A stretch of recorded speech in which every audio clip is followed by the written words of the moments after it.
Let's start at the UN General Assembly. It was China's turn to take to the podium to deliver its keynote speech. Beijing's top diplomat Wang Yi welcomed North Korea's moves toward denuclearization and said the onus is now on the U.S. to make some concessions of its own. Hwang Hojun reports.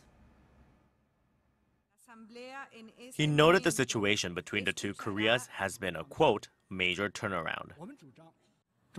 China encourages the DPRK to continue moving along the right direction of denuclearization.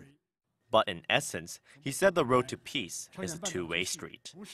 We believe it is also right for the United States to make timely and positive responses so as to truly meet the DPRK halfway. Such remarks from the Chinese Foreign Minister Wang Yi came during his speech at the 73rd UN General Assembly on Friday local time. This wasn't the first time Wang has asserted the U.S. should make more concessions. It was just a day ago at the UN Security Council meeting that Wang said the, quote, end of war declaration by the U.S., which will officially cease hostilities from the Korean War, would help build trust. Wang did say, however, that China will continue to honor the sanctions against North Korea implemented by the UN Security Council, but for now.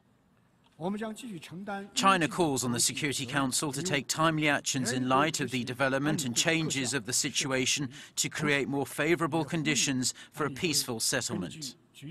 China, being North Korea's largest ally, has been accused by Washington for violating the UN sanctions against Pyongyang.